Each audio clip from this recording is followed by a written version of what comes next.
All right, here we are at another episode. If I can get my tongue in the right position, here we are at another episode of Flipping Houses for Rookies. Here we go, Yeah, folks. yeah, exactly. So we're on episode number 371, Mm-hmm. and today's title is Add Revenue, Reduce Stress.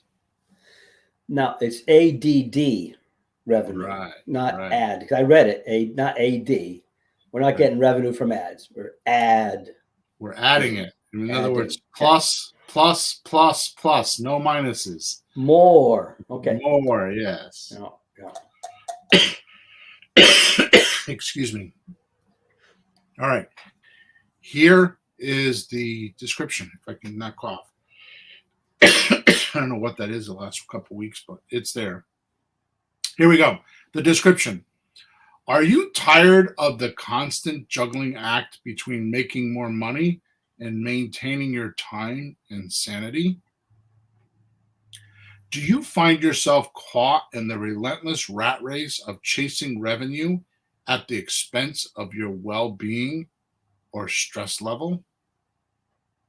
In this episode, we are going to explore what most think is too good to be true or too simple to get the major effects desired. But the truth is, these simple adjustments in your life could redefine both your relationship with money and stress. Plus, you will discover opportunities for revenue you often overlook and tap into them effortlessly very often. And in the same time, you will start myth busting those things tapped in your mind so you can be free from them. But there is a catch. This isn't theory.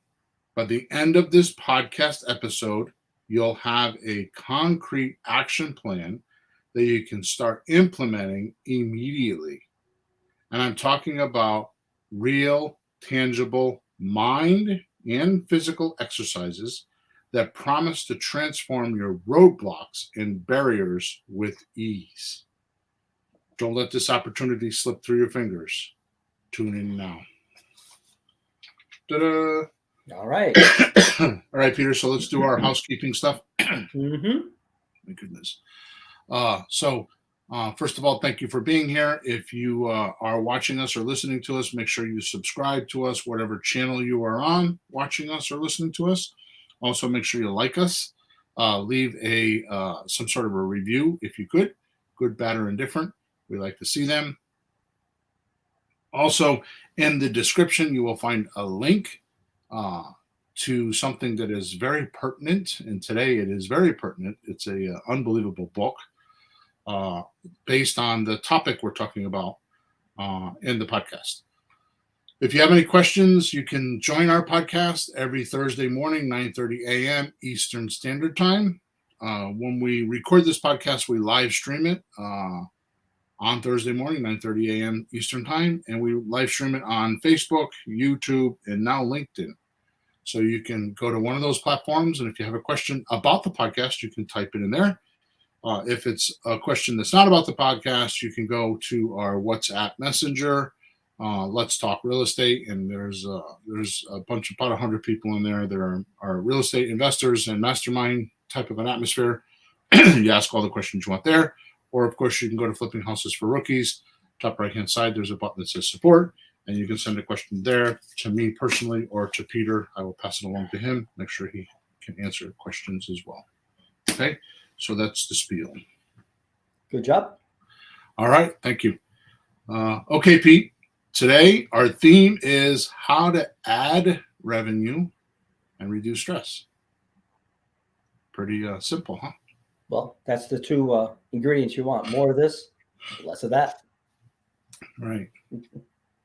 So I have both mindset materials plus how it works in the physical universe.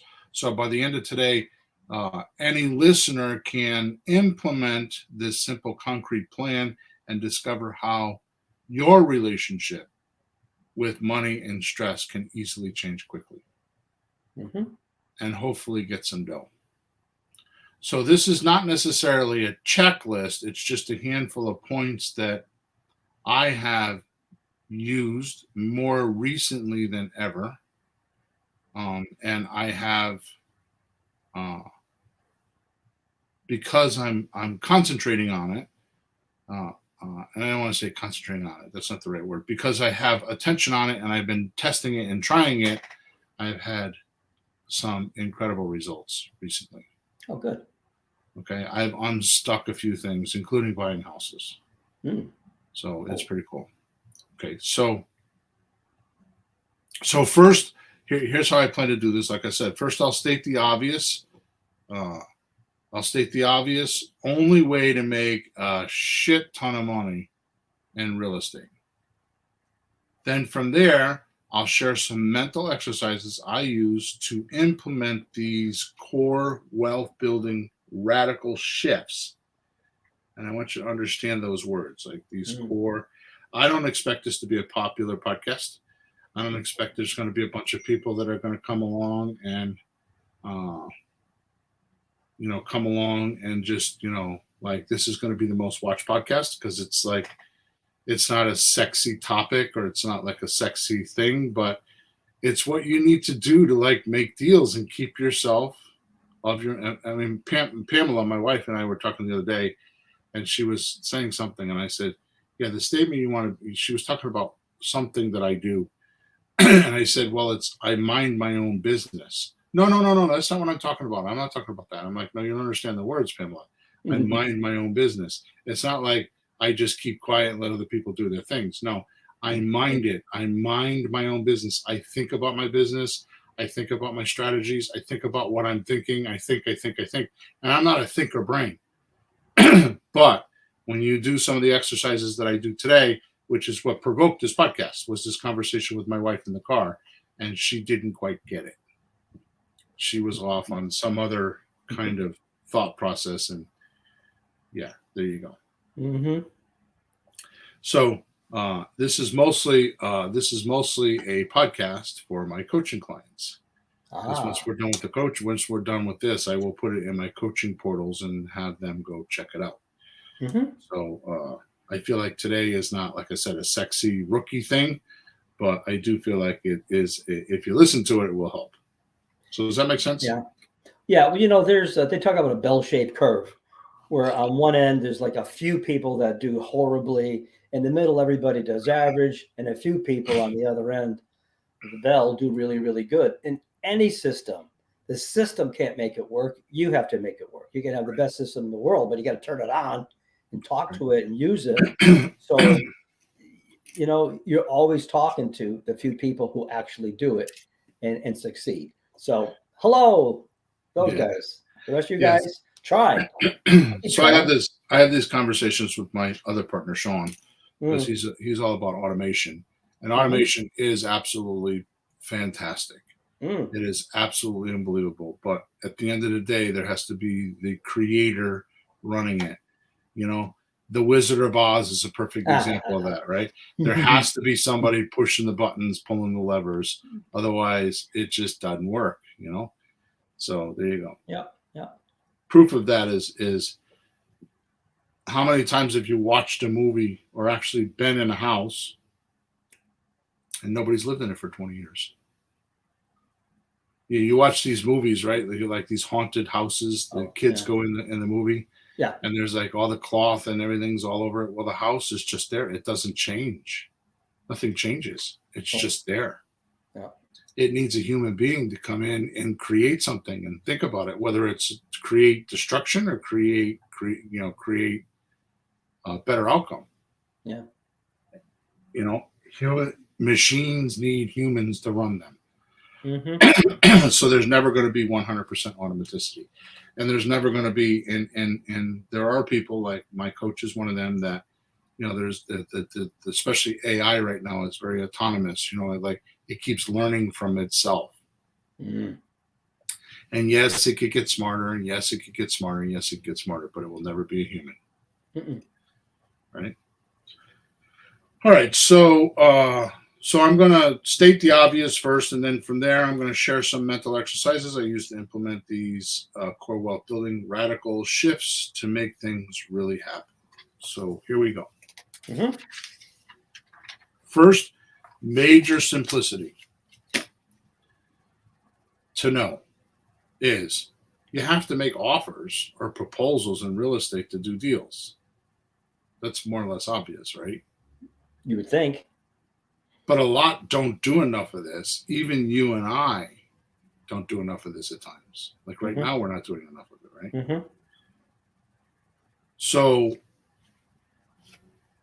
I'm going to cover this in the next piece. It's going to go, aha. So the entire concept of what I'm going to talk about today, like the mental shift, is are you making enough offers? Right? Because the amount of money you have, aka the amount of real estate you have, is 1,000% related to how many offers have you made. Mm-hmm. And of course, I've had a lot of coaching students. I have several right now, and one of them even just he has a website that he built, and he just ad hoc throws offers at people. Mm. You know, sometimes he doesn't even talk to them. You know, it's like I'll talk to my kids or I'll talk to you or something, and I'll often say, well, I want to give you my unsolicited opinion. Mm-hmm. In other words, you're not asking me for my opinion, but I'm going to give it to you anyways. Right. Right. But I tell you, I'm going to give you my unsolicited opinion. And that's what he does. He sends out unsolicited offers. That's cute. Yeah. You know what I mean? So it's like, so he just kind of sends them. But when he does that, now you're in the coaching group as well. And notice notice when he says this week, I'm going to blah, blah, blah. Next week, for 3 weeks, he's on the call with 4 or 5 deals a week. Mm-hmm. Right. And he's not using, I mean, he has his own system. He uses some very basic software. He's an IT guy, so he understands it all. I'm not sure. I have to. I can see the software. I can't remember the name of it. It's a spreadsheet software, right? Airtable. Airtable, yeah. Thank you. Mm-hmm. Airtable is what he uses, and he keeps track of his deals, and he uses text magic. So he was taught by me several years ago, probably COVID or before COVID, how to use text magic, right, and Airtable to keep his deal, and he's still doing it. But yet he is the one that brings the most amount of deals to the group every week because he just keeps it simple, right? Yeah. I was watching it. Well, last week, when he went, I'm watching that. A few other things that I've looked at lately that you've been sending. I'm thinking, so I have to talk to you later. Like, I got to do something like that, something more like that. So I'm personally usually pretty good, like dog with a bone, to hang on to something, but is a little more extended view of how you can just permeate more or send more offers unsolicited, like you're saying. So, that's, we're going to talk about that later because I need to do something more like that because I can see what he's doing. Right. And you can never argue that. And my other businesses, I figured out how to do that. And our business changes. It keeps progressing. And I'm always like, okay, how do I use it now? Because it's now I got an AI and, it just keeps progressing and I have to keep up with it. And I'm not slow, but it's like, it's something kind of fresh every once in a while. So it's something for us to talk about because I see him doing this. Like, all right, I better do something like that. Why not do more? Right. So yes. So you and I know you and I believe this because we talked about it. Communication is the solvency of all problems. Yeah. Right. So you just need to communicate. So if you don't have money or you don't have deals, why is that? Well, there's something you're not doing to having. So that's when we came up with the formula, probably many podcasts ago, many podcasts, hundreds of podcasts ago, thousands. Yeah, no, hundreds. Because we're on 371. Okay. But the formula has always been find and communicate to a motivated seller. Yep. Step 2 is tell them what you do. Now, this is a little bit funny because find and communicate to a motivated seller. Mm. Okay, so we always came up with this weirdness on motivated sellers. I'm telling you right now, the best seller you could talk to right now, currently, as of this podcast, Mm. is expired listings. They're Mm-hmm. motivated, Mm-hmm. right? So find and speak to motivated sellers. In this particular case, is expired listings. The next on the list is for sale by owners, and I used to poo-poo them. Remember, years ago, I used to make fun of them, right? Yeah. I used to use them for practice calls. Well, the point is that they have a house for sale, and they are looking to sell it. And especially if you listen to, I think, episode number 260, and I think You mean, wait, is that 360? I'm sorry, 360. I always Yeah. do that. Thank you, Peter. Yeah. 360 and episode number 370, we talk about the Grand Slam offer and how you could take those people that don't want to pay fees and you could pay them extra money and you could dazzle them with some you could pay up to 60 and 70% more for the property than anyone else and make a ton of money. Yeah. Well, what's crazy about the Grand Slam offer is they're not motivated. They just want money. Right. And okay, if that's what they want, here's how they can get it. If that's their motivation, which isn't really like I'm in trouble, help me. It's just more greed, you could call it. They don't have this huge need to sell. But with the Grand Slam offer, how about if we can make you this much money? Like what?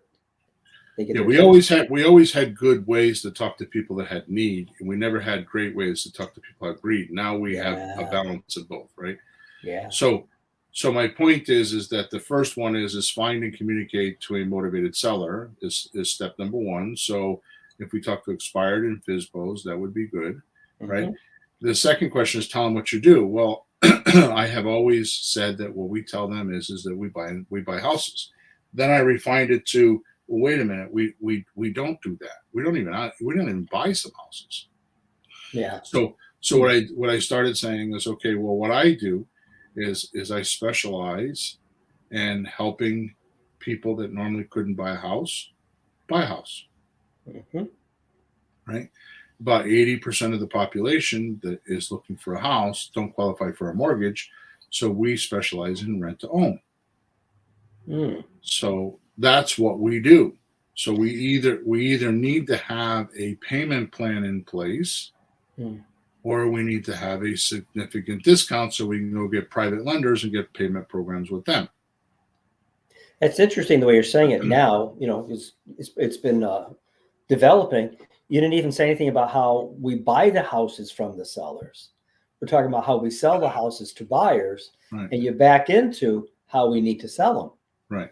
That's very clever. And you know what? It's funny about that. A lot of people appreciate the fact that we help people buy houses that can't. Right.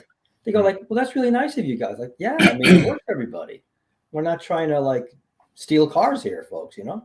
And the interesting thing is because of pure math, I have figured out with another friend of mine that the Grand Slam offer is the amount of money they'll make if they don't sell the house now. If they actually allow us, we used to do 2-year leases. Now we do 3 to 5 year leases because when the seller sees how much money they could make by holding the house and collecting money, the sandwich lease option transfer, which is essentially a wholesale lease option deal, becomes incredible to a point where I haven't done one in years because I don't want to do them, and now I'm looking to do them just because. Yeah. Right. So that's step number 2. So step number 1 is find and communicate to a motivated seller. Step number 2 is tell them what you do. Step number 3 is find out what's needed and wanted from the seller. Like why are they selling this house? Yeah. And then step number 4 is you give it to them, which is one of my 7 core strategies, because no matter what they say in step number 3, even if it's I want all cash and I want $10,000 above the asking price, you could still make an offer. So the point is that I'm belaboring here, which I didn't even have on my script. The point that I'm belaboring here is that you need to make an offer. Your job when you're on the phone is to make an offer. Right? Yep. And what is actually an offer? What does an offer actually mean? Right. Well, the last time you looked it up, it said something like a proposal, Right. a suggestion, like, what if we did this? Would that be okay? Right. So a proposal just means stating or putting forward something for consideration. Mm-hmm. So you're putting a concept or an idea to the seller, with the seller, that they can think about, because they haven't had anybody talk like this to them before.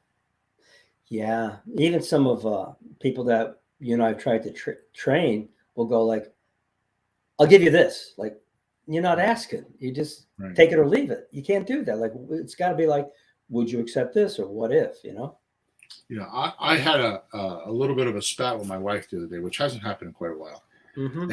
And I think it was because of the holiday weekend and spending it with her family, and my mother-in-law was here. Whenever my mother-in-law is, my mother-in-law's around, it's not even her real mom, it's her stepmom, but she's a very conservative Texas older woman that thinks she's made it in life and everybody should listen to her, which I understand. So one of the things I had said to my wife is, well, listen to yourself. You're speaking at me. You're not talking with me. You want to have a conversation, but you're speaking at me. You're telling me what to do and how to do it, and you're giving me advice that I don't need and I don't want. Very unsolicited, huh? Because what you're offering me, you have not experienced yourself, and you haven't listened to my experience on this topic, because I have other experience that we're not talking about. So we're not having a two-way conversation. You're talking at me. In early days, we used to say it's the difference between being interested and interesting. Right? So anyways, so making an offer is the most vital thing you can do. Making an offer is what will make you poor in real estate. Like you'll have lack of offer syndrome, or make you wealthy in real estate. So you just need to do the 4 pieces, which is communicate to a motivated seller, which we just talked about, tell them what you do, ask them what's needed and wanted, and then give it to them. Right? And there is enough of my offer strategies that you could actually do that these days.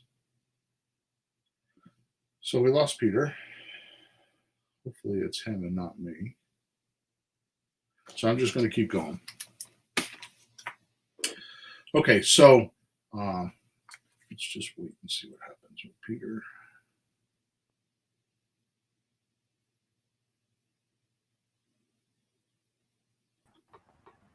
There you go. You're back. Yeah, before it went out, I saw it. Did you see the flickering? Yeah, I saw it. Okay. So I had that last year, but it hasn't happened. So I hope I'm okay now. Okay, so hopefully we've gotten that point across, and making an offer is the most important thing. So you should really wake up each morning and say, who can I make an offer to? Now, we've done that podcast already. We've done that several times. Yeah. Okay. But a lot don't do enough of this, and even you and I don't do enough of this, Peter, right?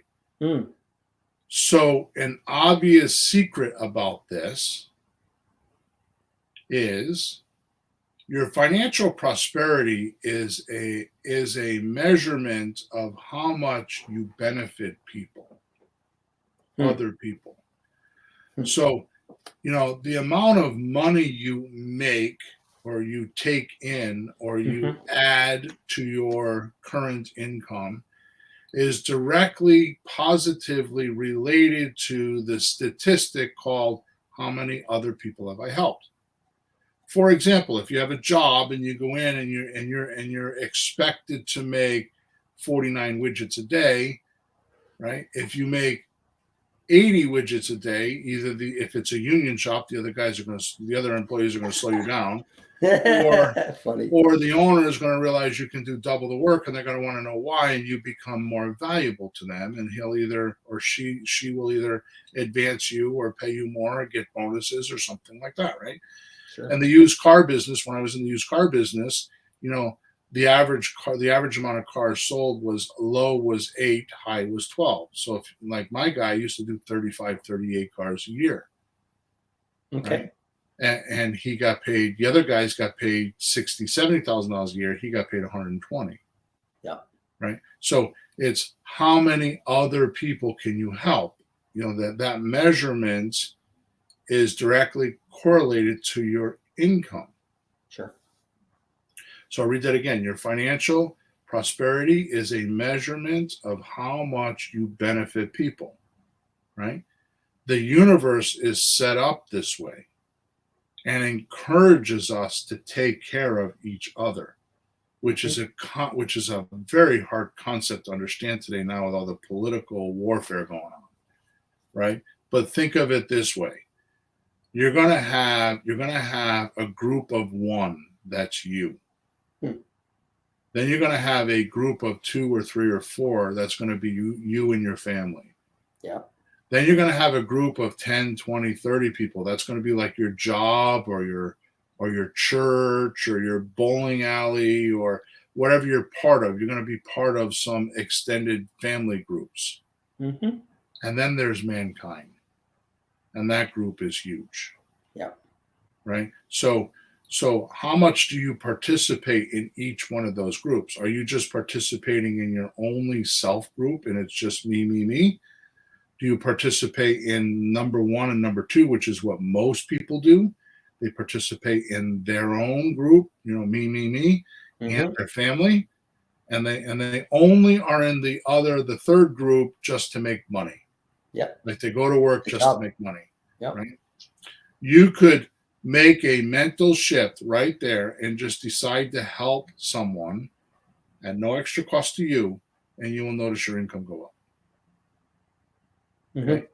So the amount of money you receive is a direct index or measurement of how much you have contributed overall in life. Right? Thus, lots of offers. Mm.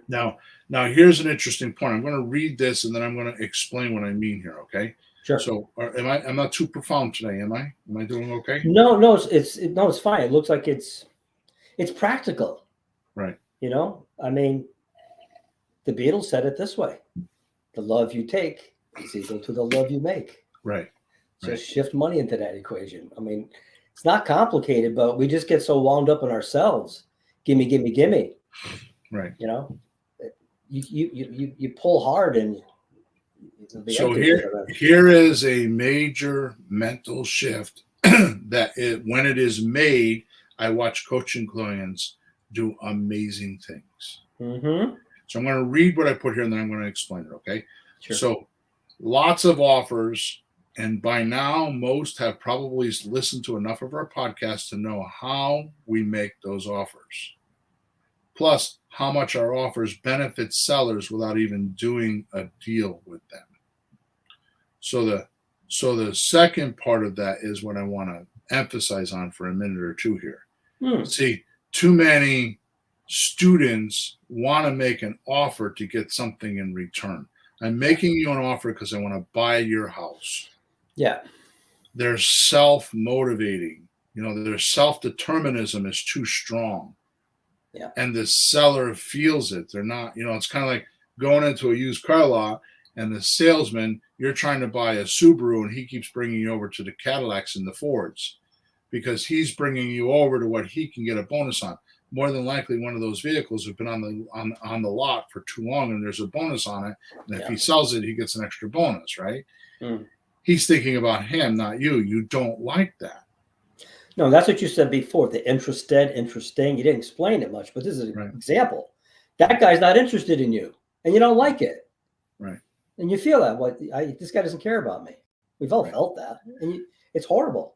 So the point that I'm trying to make here or belabor here and I'm trying to belabor it intentionally because it's very important. Mhm. What rookies should do if you're not making lots of offers, the formula is quantity, then quality, then viability. So in the beginning, you need to make a lot of offers. Then, by virtue of making a lot of offers, you will get good, and your quality will be better. Yeah. And that's when you'll become viable. So in the beginning, the viewpoint you should have is, I'm going to call this person and see how I can help them sell their house. Maybe I'll buy it, maybe I won't. I could tell you right now, the Grand Slam offer and the scripts that we use is very educational for the seller. See, for a very long time we used, which we still use, the cost to sell worksheet. And Peter, how many houses have we been in and we sit down with somebody with that piece of paper, one piece of paper, and we just go through the cost to sell,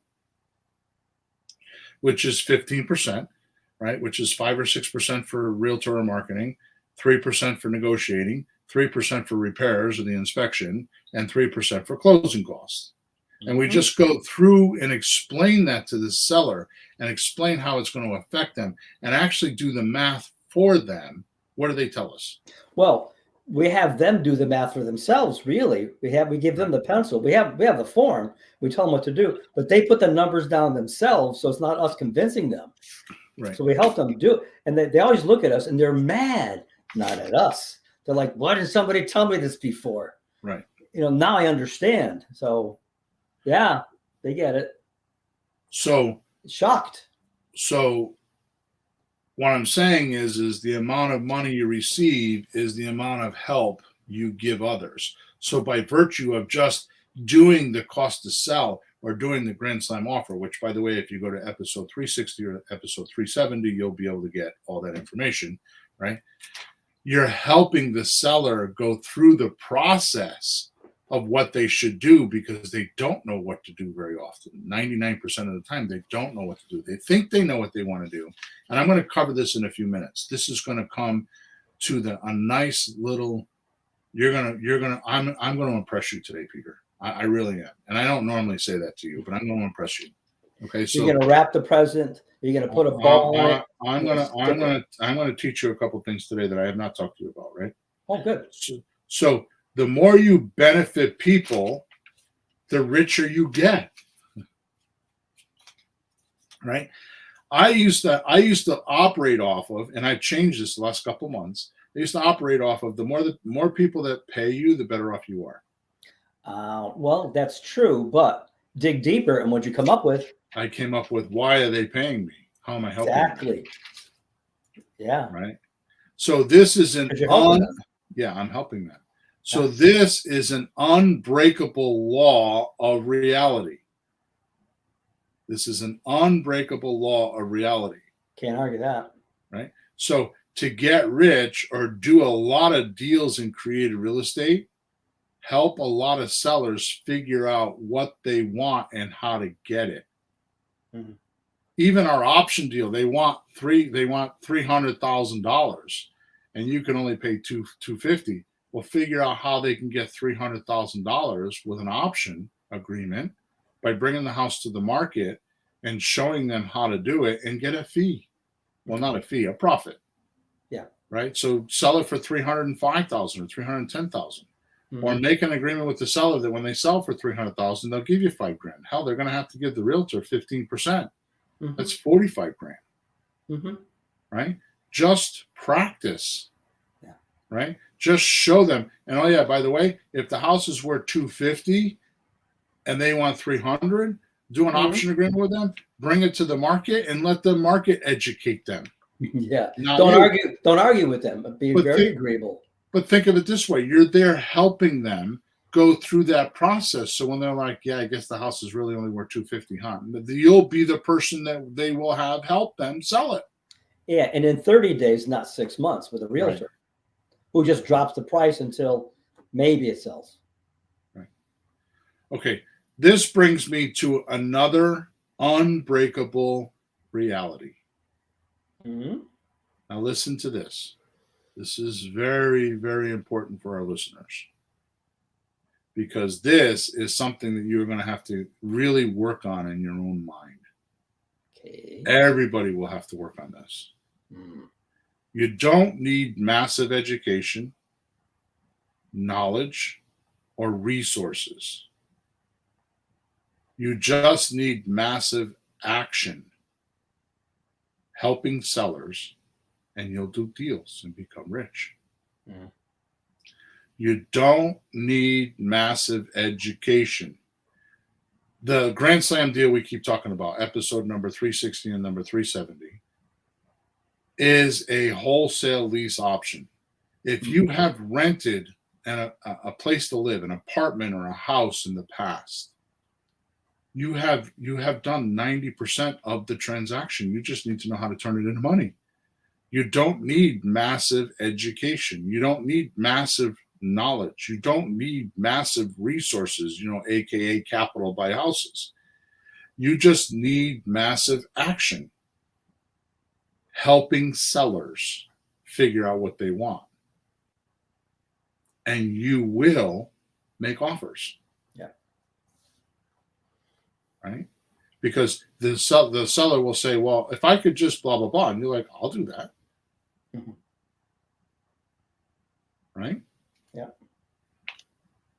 I mean, I have two deals I'm going to talk to you about later. I have 2 deals right now that I'm working on. And here's what's happening. I'm not trying to convince the sellers. I just told them what I can do and can't do. One of them, by the way, is an ex-coaching client, so he knows exactly what I can do. Yeah. Another one, the lady keeps calling me because she knows a girl that I bought houses from, and the girl is raving about how great we are, and she wants to sell to me. She's calling me, asking me to do seller financing with her. Okay? Crazy. It's a different world. Because why? Because I help enough people that it just comes back. It's just karma. Yeah. So what you need is massive action, helping sellers figure out what they want to do with their property. Yeah. Right? And you will find the low-hanging fruit, the non-difficult deals. Right? By the way, the difference between creative real estate and regular real estate, they call it conventional real estate, which is a bunch of bullshit because, I'm not going to go on that tangent, right? The difference is that the realtor system is all about the property and replacing the money that's in the property already, aka getting a bank involved. Yeah. The guy with the gold makes all the rules. Creative real estate is all about using the money that's in the property already and leveraging it for the seller, for you, and for the buyer. So a lot of times we buy and sell just paper. Like, for example, and the SOT deal, the sandwich lease option transaction, transfer, is wholesaling lease options. We're getting the property under an option agreement for $100, and we're selling the option agreement for $10,000 to the buyer, and the buyer's happy to have it. So we're not buying and selling the real estate. We're buying and selling what controls the real estate, and we're using the money that's in the property already. So if you think you need money for real estate, you think you need massive capital, it's because you don't know how to use the leveraging points that we teach over here in creative real estate. Right? Does that make sense? Totally. Okay, good. Next mental habit. Dr. Benjamin Hardy just came out with a book. He's the guy that wrote Who, Not How.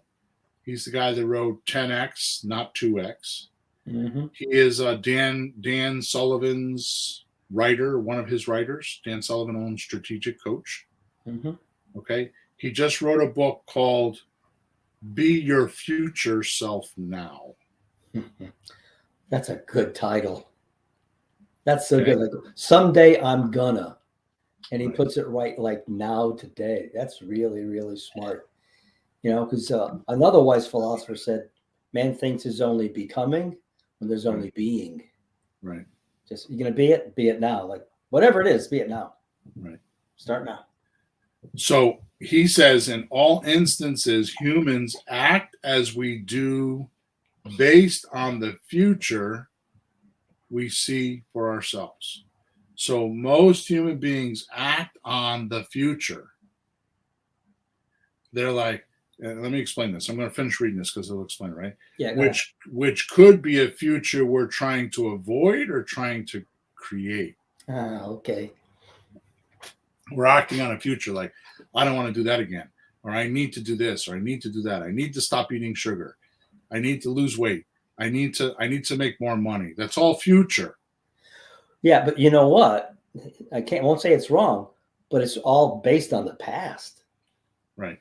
It's almost more stuck in the past and the future the way I see it, but it totally affects the future then. Go ahead. So the word that I use for what you just said is the word is called extrapolation.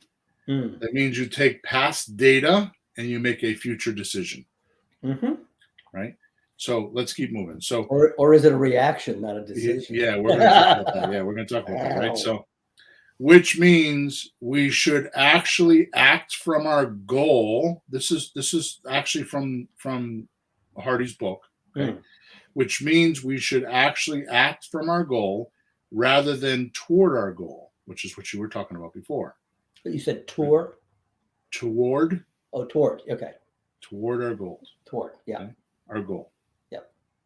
And the quality of connection you have with your own future self-determines the quality of your life and behavior right now. That is really, really true. So if you can totally envision yourself in the future,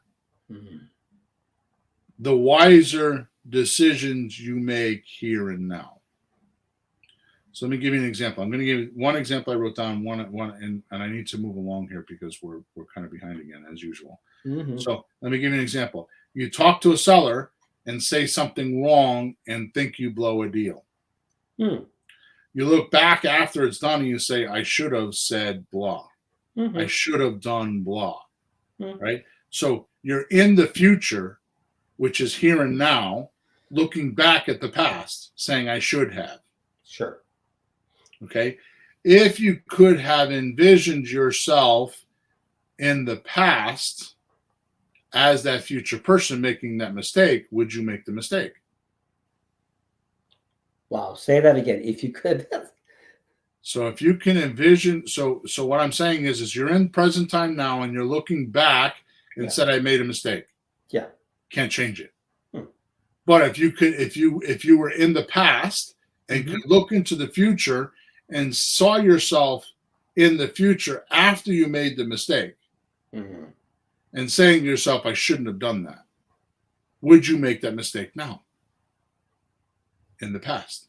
Oh, if you could do all that, I suppose not. But doesn't stuff just creep up on you and then, oops, it happens so fast you don't know what's going on and it gets you? That's what my point is. If you can envision yourself in the future, like I am a professional real estate investor and I could do 2 deals a month or I could do 2 deals a year.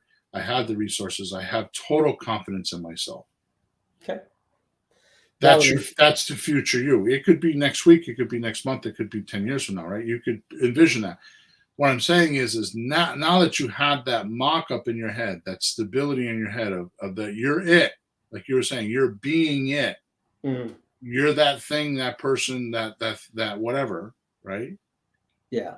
You will now act according to how you think in the future, like you're looking back on your life, like present time is really the past because you're in the future.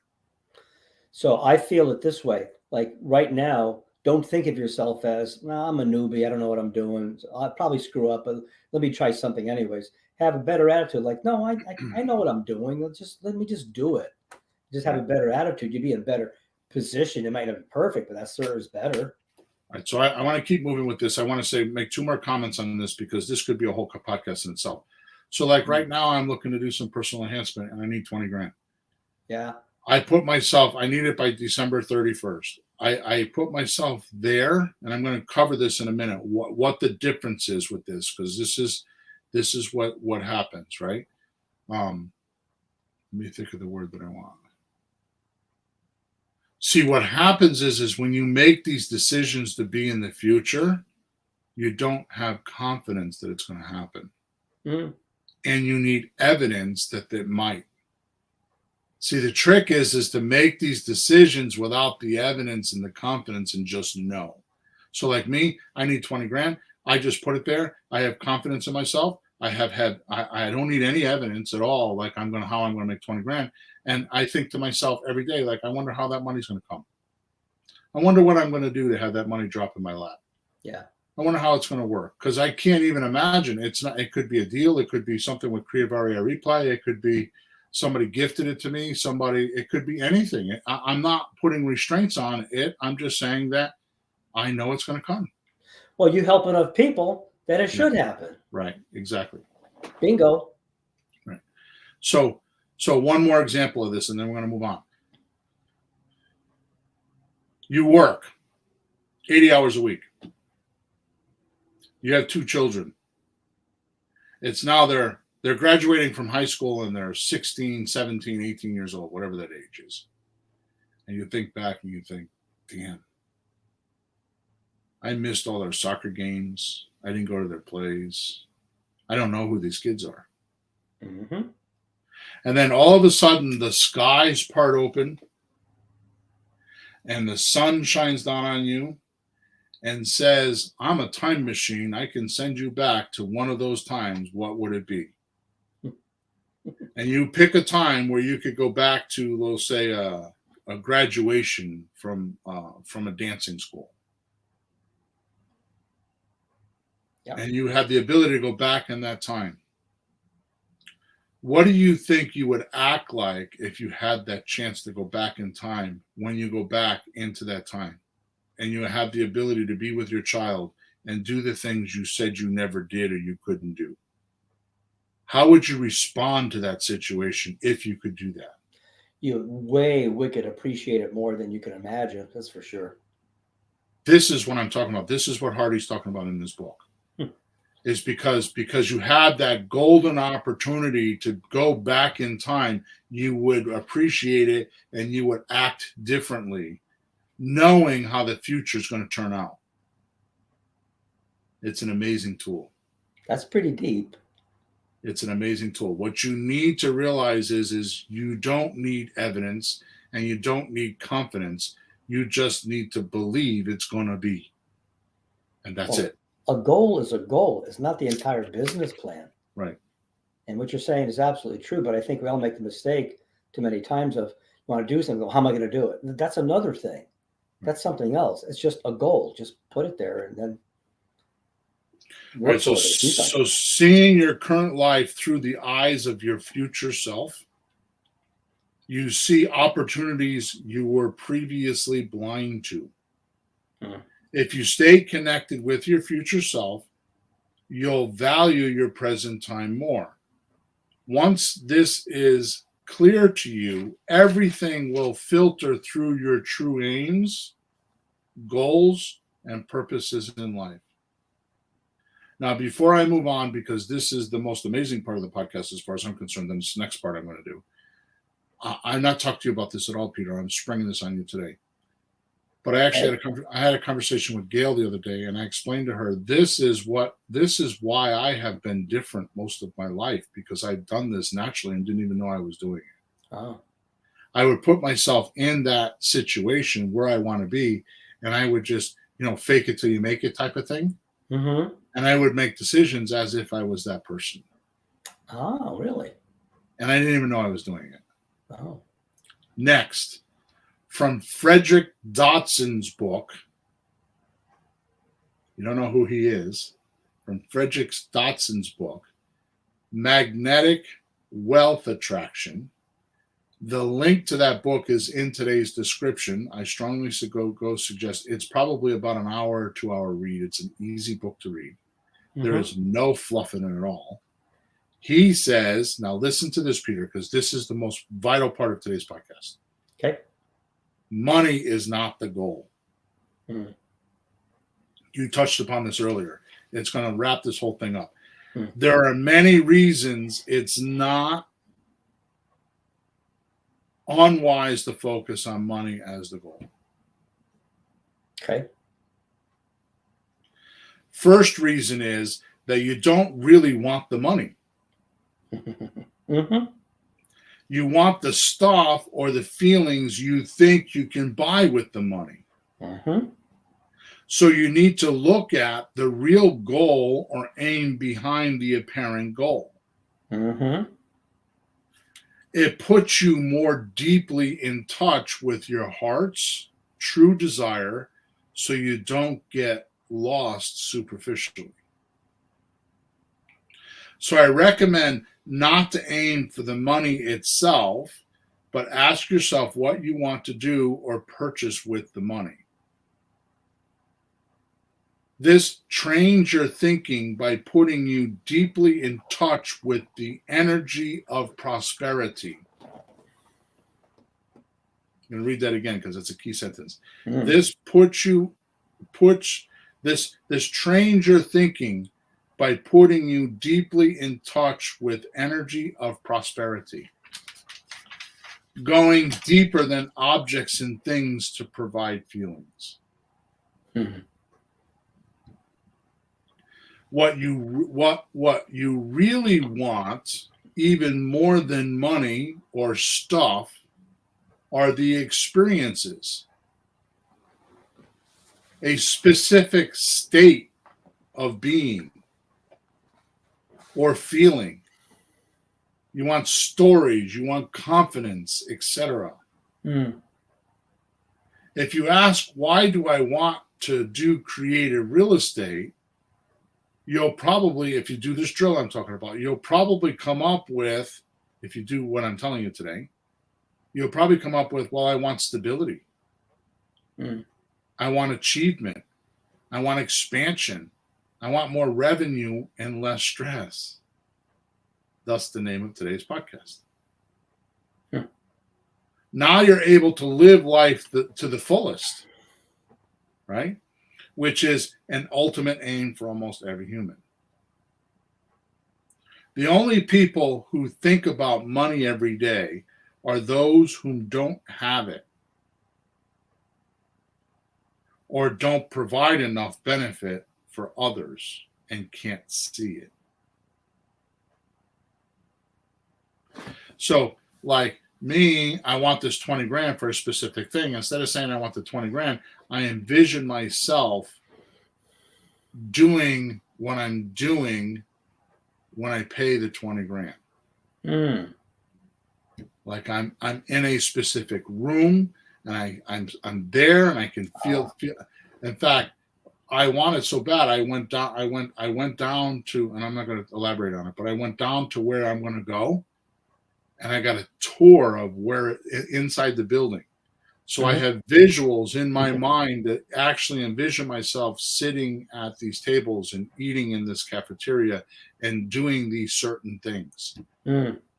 It's completely going to be a sabbatical. I'm going to do a 4-month sabbatical, and it's all self-help, self-advancement. It's something I've wanted to do for 25 years, and I'm not far away from doing that. And by the way, the money is not just for that. It's for me to live down there for 4 months and for me to travel. It's for a whole bunch of stuff. So, yeah, the whole trip. Yeah. So the point is that I don't envision the 20 grand. I envision myself traveling. I envision myself being there, eating there, sleeping there. I envision the weather. I envision the whole experience. And all of a sudden, things start breaking free. All of a sudden, I'm doing deals and things are happening that I've been trying to do for months and couldn't get going because I was pushing instead of pulling. Yeah, that pulls you forward. It pulls you forward. Yeah, cool. So here we go.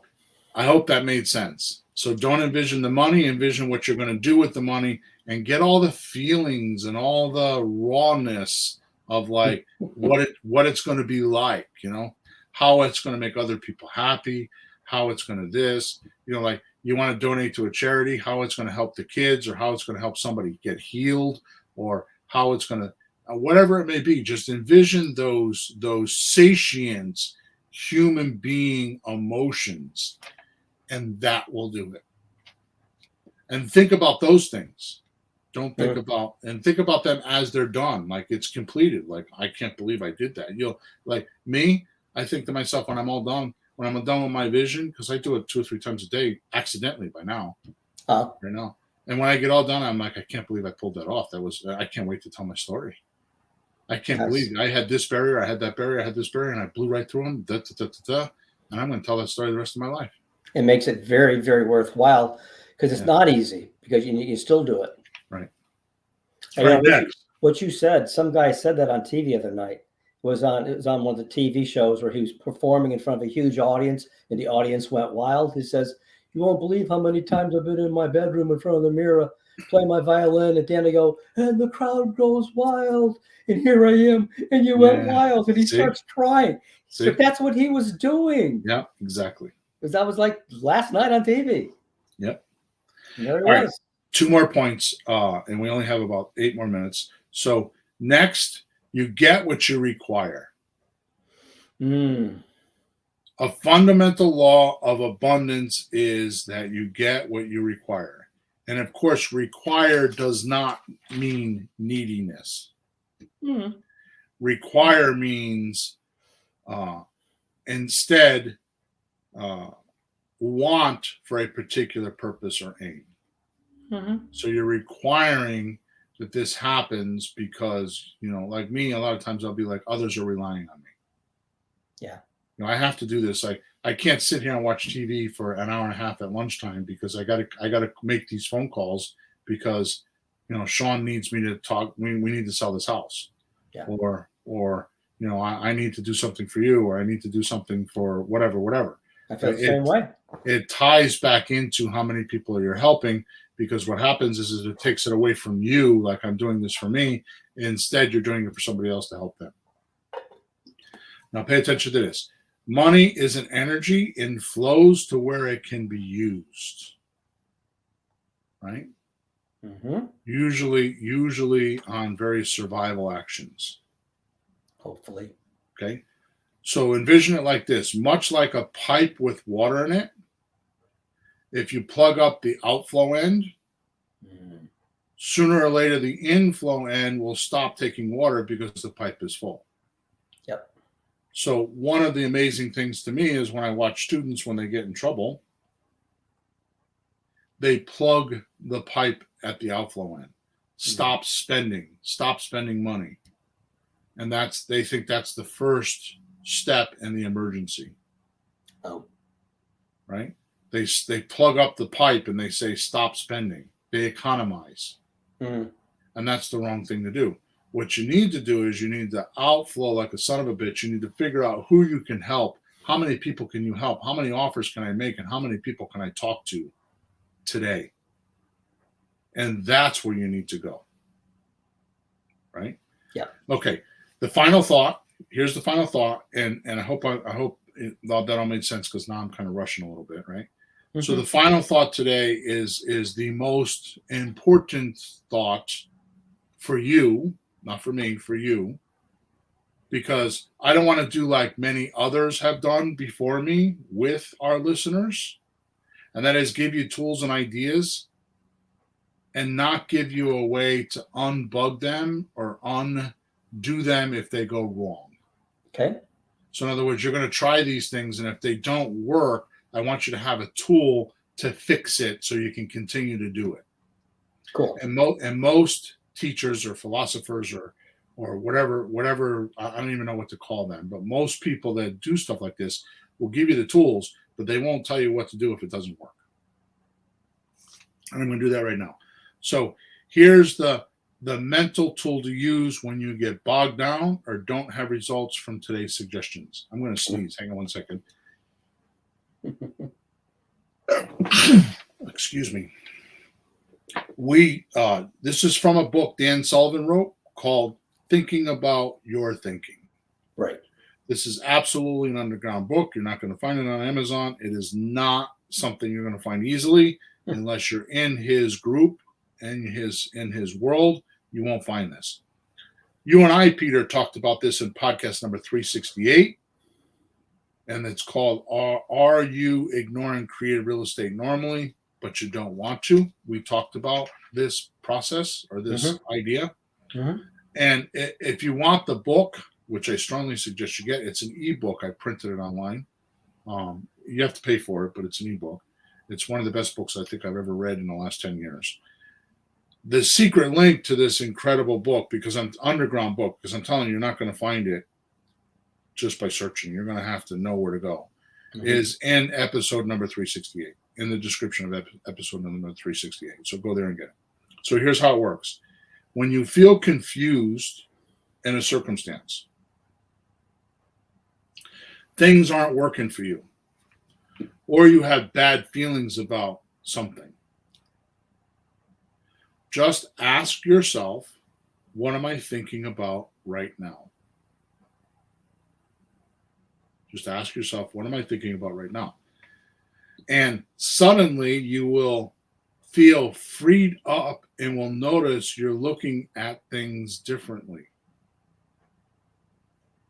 Test this. I'm telling you, it works. I've been doing it. It's been absolutely amazing when I come up with it.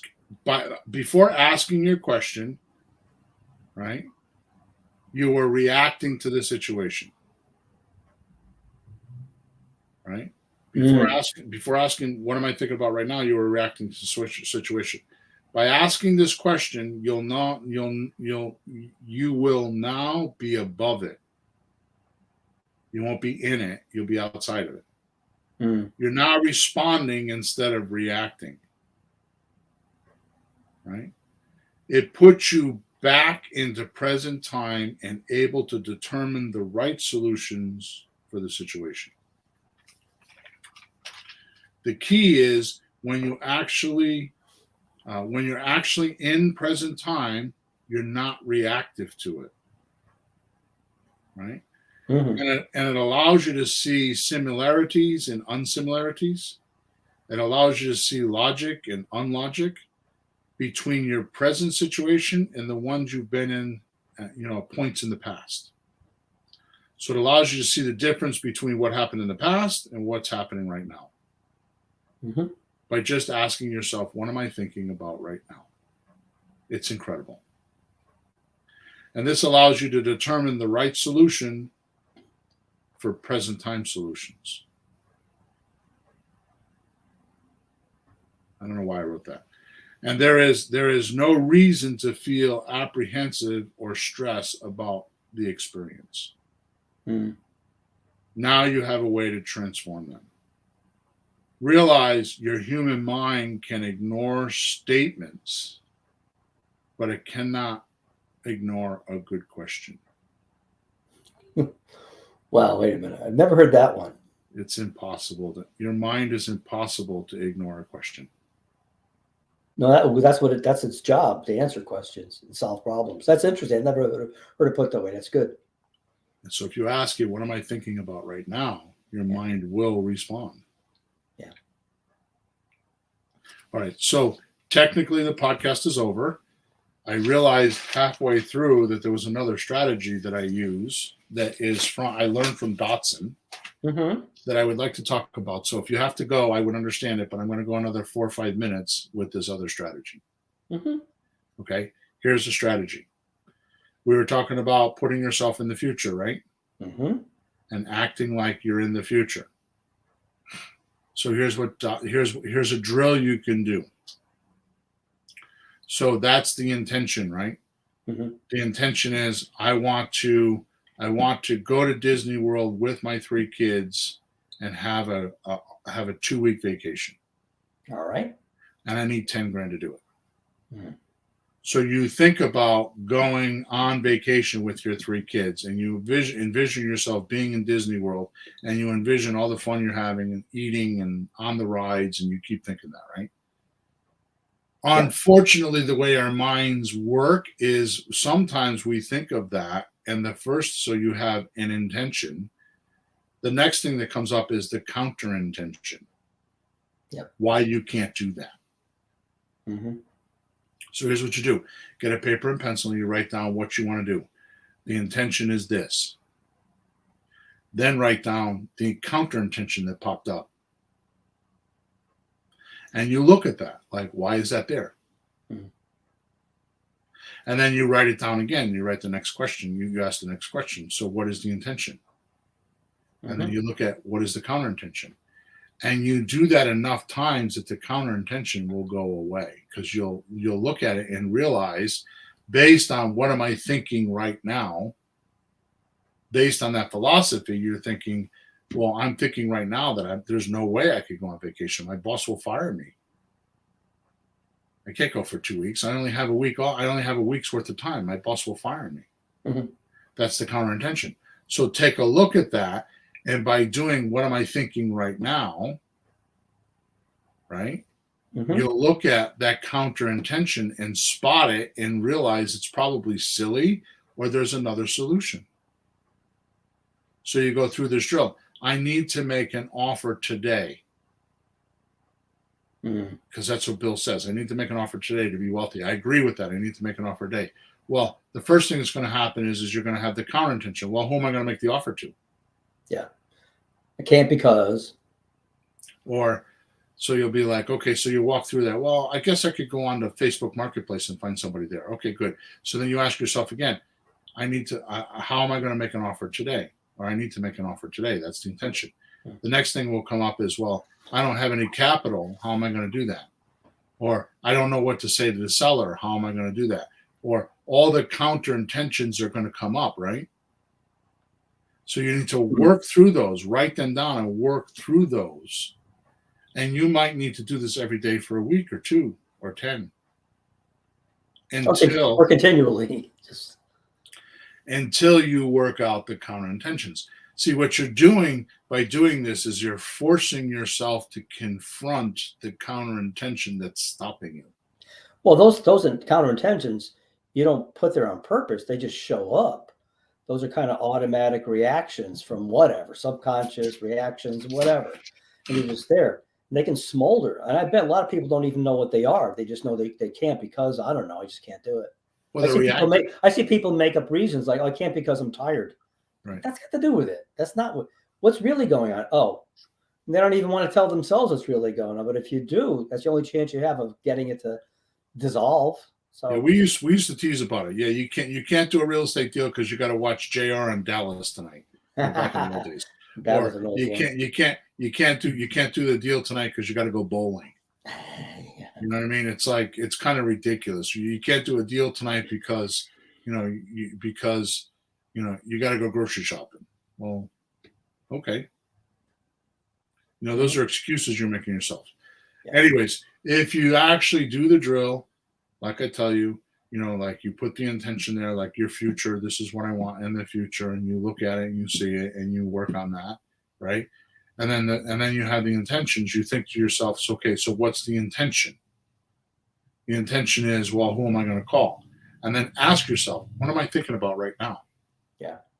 Well, I'm thinking about who am I going to not call because I don't have Creative REI Replay. I don't have a system. I don't have somebody to call. I don't have a phone number. I don't have, and you'll start to say, what am I thinking right now? And you'll start, because your mind needs to answer a question, it will answer the question of the counter intention and come up with solutions. Yeah. It's absolutely, it sounds very profound and it sounds like psychology type stuff. I'm telling you, it works. I've been working on it. It is absolutely, and I feel like I have a fairly strong mind. I don't know what others think around me, but I feel I definitely have a very strong mind. And I know how to set goals. I've run groups. I've had businesses. I've got 3 of them right now. And I can tell you that I have been really looking at why my life is so stress-free lately. And it's because I started working on these exercises. And it's absolutely got me focused. I'm not nervous anymore. And when it's time for me to have downtime, I don't feel guilty. Like there are some days where I'm like, I have nothing to do this afternoon. I think I'm going to go to Walmart. Or I'm going to, this is going to sound stupid. Of course, I'm a big fat guy, so you could probably make sense. But Costco's is about half an hour away from me. Just out of the blue, I'll decide I'm going to go to Costco's and get a hot dog for lunch. And it's and a cigar. Yeah, well, I'll smoke the cigar in the car. Yeah. Yeah, that's why it's a half an hour, folks. So he has to get to smoke the cigar. Yeah, but it's an hour and a half trip. I'm just going to get a hot dog for lunch because I don't have anything pressing. Yeah. Because I do these drills and I'm not stressed and I know what's going on. Okay, so we're 9 minutes past the hour and we're a little bit longer. Hopefully you found this was a really good, helpful podcast for you. Again, this is for my coaching clients and my coaching groups. I will share this podcast with them. So we did it publicly today because I thought maybe it would help some of our rookies and some of our pros. Please give me some feedback. I would love it if you went to flippinghousesforrookies.com, top right-hand side, support ticket, and sent me some feedback because, I sometimes struggle with what I should talk about on these podcasts. And these type of like philosophy type things are difficult because people want to come here and find the magic strategy that they could tell their seller and make a bunch of deals. And it's not exactly what happens. So that's my point. Okay, we're over now. Podcast number 371 is over. Thanks for your attention. Don't forget to go subscribe to us. Don't forget to leave us a review. Please, please, please, if you could take the time, go to flippinghousesforrookies.com, either /support or go to support on top of the page and send me some feedback on this podcast and tell me whether you liked it or not. I would absolutely love that. I'd like to hear people use the last thing you just said to us. Right. And in 5 days, give us an email support ticket, and maybe we can cover it next week or just comment on what happened. Yeah. I'd love to see 5, 10 people, 15 people do it and let us know. Yep, absolutely. 5 days. Call me. All right. We're over now. Have a good week. Flourish and prosper. Thanks for listening.